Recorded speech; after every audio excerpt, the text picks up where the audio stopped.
Hey, good morning, everybody. Hey, listen, did you ever have a dog that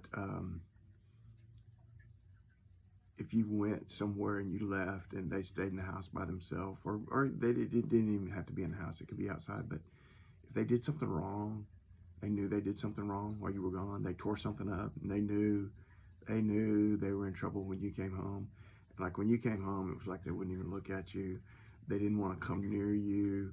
And then even once you saw it and you tried to call them, they just wouldn't come. They wouldn't come because they knew they were in trouble. Did you ever have a dog like that? Now, maybe you haven't, but I think you can get the idea of what I'm talking about. You see, here's the thing. Sometimes our failures keep us from going to God. Sometimes our failures keep us from God. Like Adam and Eve in the garden, once they knew they had sinned, they hid themselves, right? And God came down looking for them and said, "Where are you?" They were hiding from Him because they knew they had done wrong, and we do the same thing. I ran across this passage in Nehemiah today. Nehemiah is about rebuilding the wall, rebuilding the city of Jerusalem after their captivity, and this is one of Nehemiah's um, um, prayers, or one of the Levites' prayers, and he recounts how Israel. I mean, think about this: Israel had been enslaved in Egypt for over 400 years, and God set them free, and He set them free miraculously. He brought great plagues upon the Egyptians, and then He set them free, and then He parted the sea so that they could walk through on dry ground. But did you know, even after that, all along the way, they still would not surrender to God. And that's what He's referring to here when He says they refused to obey. They still wouldn't obey God. They still wouldn't listen to Him.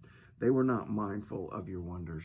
They completely forgot about how He parted the Red Sea, about all of the great plagues that He brought.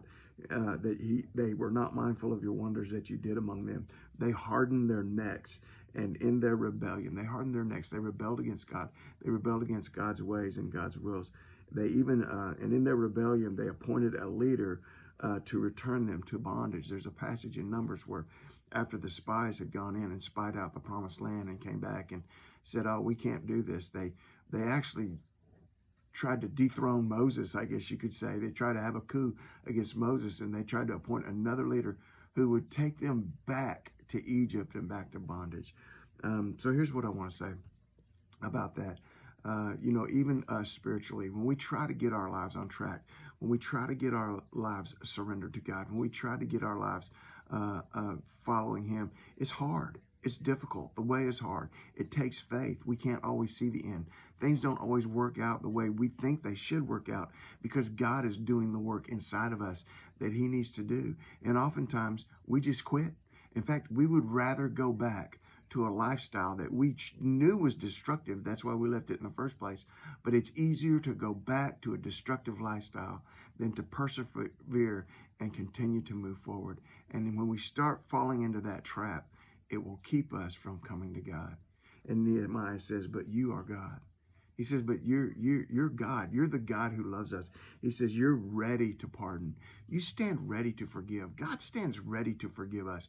He wants to forgive us. It's His nature to forgive us. Forgiving us is what it's all about. That's what the whole, from Genesis through Revelation, His forgiveness and the gospel of Jesus Christ and the forgiveness that we have in Him, that's what it's all about. You're ready to pardon. You're gracious and merciful. You're kind and loving to us when we don't deserve it. You're kind and loving to us when we actually deserve your anger and your punishment. You're slow to anger. You're abundant in kindness, and you did not forsake them. We turn our backs on God. We're faithless, but He's faithful. It's hard to move forward because it's difficult. It's easier to move backward, but it's more destructive. We just need to remember God, remember what He's capable of, and remember who He is: ready to pardon, gracious and merciful, slow to anger, abundant in kindness, and will not forsake us. Nehemiah chapter 9, verse 17. Check it out. Get out there in faith today. Love you guys. Bless you. Bye.